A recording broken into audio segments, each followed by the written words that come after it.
Hey everyone, I'm back and I'm finally going to update you all on the void charts I've been using this season for Torchlight Infinite to make all my FEs. Most of my farming has been done in Profound. All these strategies can be brought over to Deep Space, but especially the ones with Overrealm, it's just really tediously long, in my opinion. So I've been spending most of my time here. That doesn't mean you can't use these all in Profound, but we are going to jump into the Clockwork strategy we've been using, and this does center around Doro specifically. So there's a lot of stuff in here that's meant to just guarantee compasses and, you know, increase the chances of her proccing. So what we have is these 8 points going this way for more time, and these 8 going this way for more boosters. But the real reason we're doing it is to get these cards in. And when you get these cards to show up, whenever you hit, in this case, a booster, 3 compasses will drop. And this one is for time extenders. When you hit it, 3 compasses will drop. So this is good. It gives Dora another chance to proc. Over here, we have the increased chance for purple or better cogwheels, which is what we're aiming for. Purple, yellow, red, rainbow, stuff like that usually gives the better rewards. And then the final 4 over here is the chance for the compass cogwheels, aka the Netherrealm ones, which is obviously the main prize we're hunting. Followed over here, we have more purple increased chances. We get more guaranteed when we go into the podium. And then all the purple chances we can get. Over here, we're grabbing up all the 15% nodes we can get here. And this is going to make it more likely at the beginning we're going to see an orange or a rainbow quest, we'll say, or challenge, and this will increase our rewards because they're better and more rewarding. So we want to have those show up more often. Over here, we'll start at E. It's not really good or anything special, but it is on the way for the other points we need. And right now, since we're here, I had extra points, and we're kind of testing this out. This one will, the rating effect of cogwheel will go to the minions, and the rewards go up based on how high you go. And once you hit triple S, this will give you 18 additional drop quantity. I'll be honest, it doesn't really feel that different using it, not using it. At least I haven't seen anything stand out to make note of. But like I said, we had the extra points, so we put it there. If you don't like it, you want to put these points, these 5, I guess, somewhere else, you're more than welcome to. Over here, we have our compass setup. Now, again, this is like I said, you can use those points. You can throw it into Cube, into Dark Surge, or, you know, whatever else you feel like farming. You don't even have to use these 2 points if you don't feel like it. You want to move them somewhere else. These 4 are kind of optional as well. Point is, you got choices. You can customize it, but the core you're looking for is at least like going up to here, grabbing these 2 for sure, going this way, and making sure you get this compass boost for each compass you use, boosting the rare, increase the chance to get the highest rarity, the most valuable. Tomorrow's directions, these things add up like crazy, gives you lots more compasses. Sometimes you get lucky. But anyway, that's what you're looking for the compass setup. And keep track of the prices, because cube's pretty valuable, but, you know, didn't have room. If you really want to get more cube, you could swap this to cube. You don't, you know, like I said, play around with it and find what works best for you. Finally, we're going to end up down here. And this part is mainly for the Overrealm part of the tree. Because, yeah, when we're clockworking, we're going in to the Overrealm every single map. And because compass rewards show up randomly, and since we have so much boosted compass stuff that does affect the Overrealm, when the compass reward does show up, it's really, really nice. So we are going to try to boost the Overrealm, and that's what this is for. This most of the Overrealm stuff centers around converting gear into fuel, into compasses, into embers, whatever. So we want more gear dropping. So that's what this is about here. This is just more priceless stuff. This gives a chance for non-legendary gear to be replicated. So 2 times gear dropping equals 2 times chances to convert into compasses when we're in the Overrealm. It's just more loot, more loot. Finally, these 3 points are optional. Again, had extra points. So we went here. This is going to increase the chance of having 2 base affixes if the gear actually does turn into priceless, which, you know, it's not our main objective, but if it does happen, and it does get 2 bases, you know, sometimes you get good ones, and they're pretty good. So it's not bad for 3 points. Over in the talents for Traveler points, you got some choices here. I did opt out of going this route because I wanted to use the 25 points. There was a lot going on I wanted to cover. So we did sacrifice this.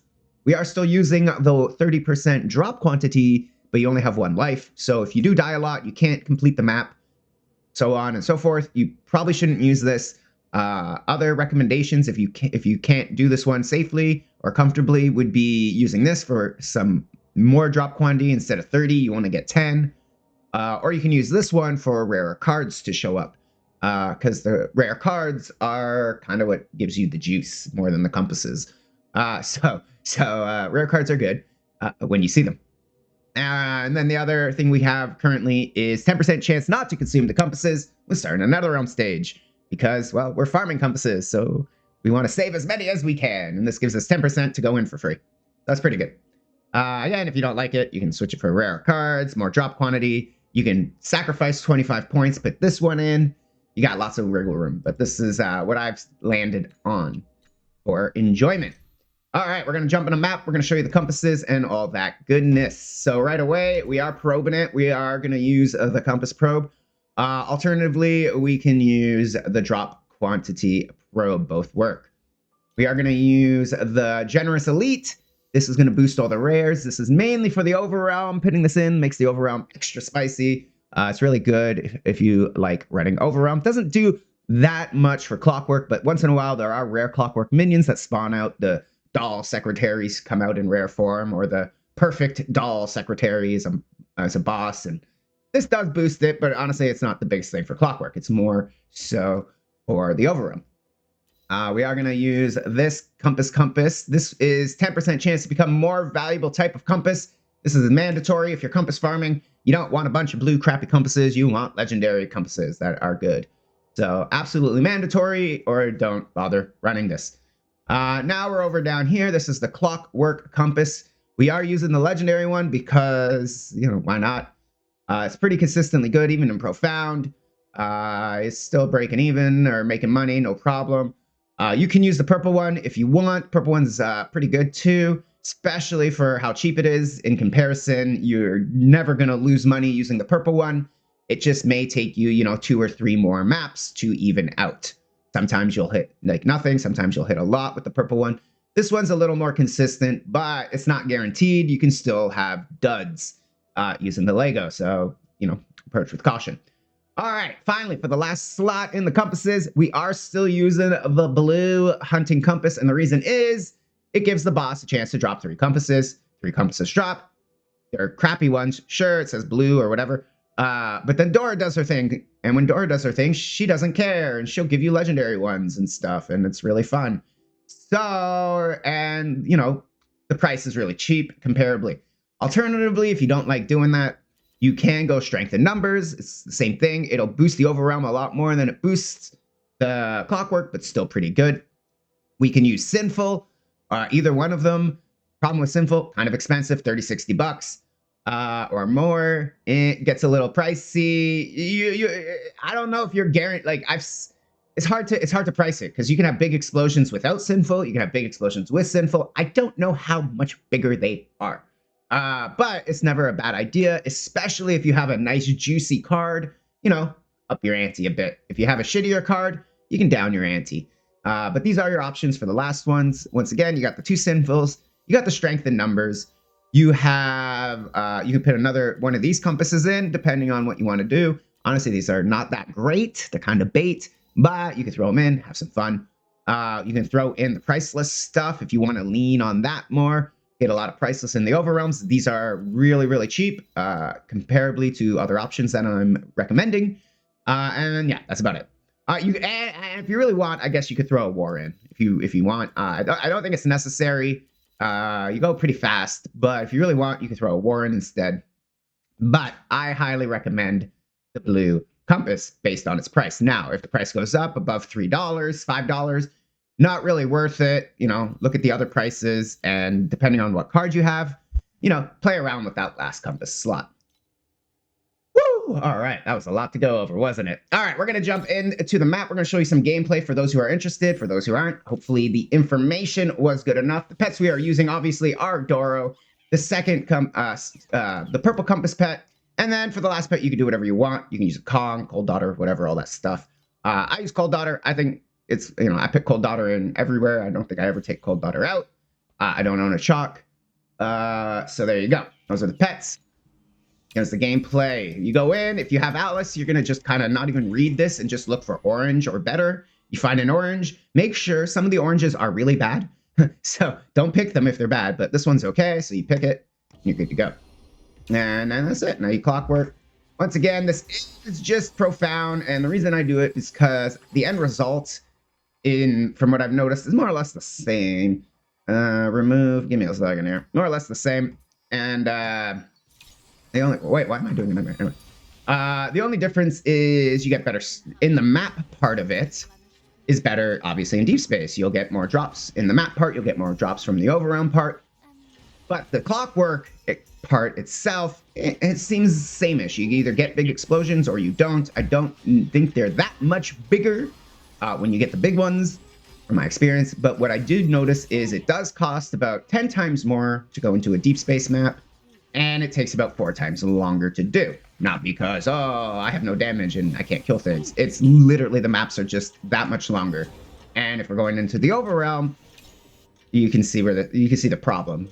Really long maps in the overrealm really drain the time.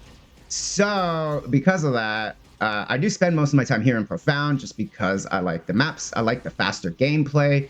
My character's slow right now because I forgot to switch over to my speed build, but that's a whole different video and topic. So point is, I do like the overrealm to go nice and quick, in and out, get lots of payout, and it's been working out for me just because of how much cheaper it is to get in here. The return on my investment has just been, in my opinion, better. And there you go. But you know, you don't get to tell people you're farming deep space, so you know that's a thing. You don't get to flex, and that's half the fun of the game, isn't it? So you do you, whatever you guys enjoy.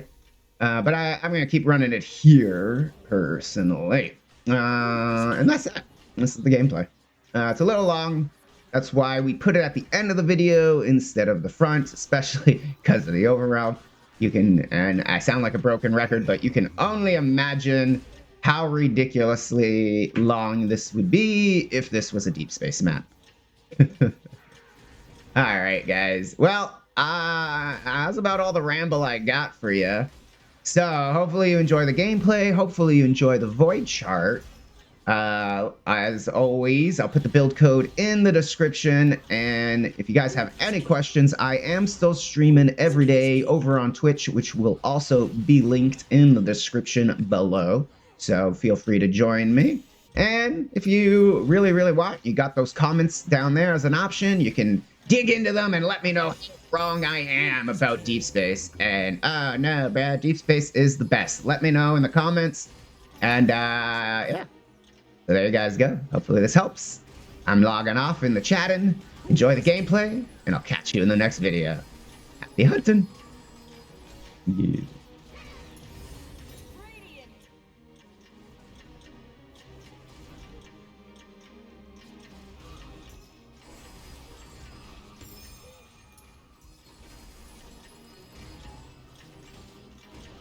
Piece of candy, piece of candy.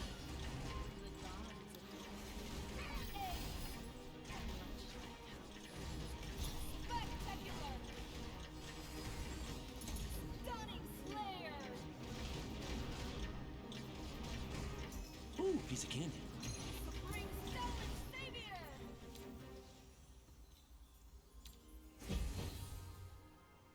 Ooh, piece of candy. Holy shit. To the desperate whispers of those longing to be heard, pleading were the promises once sworn to them.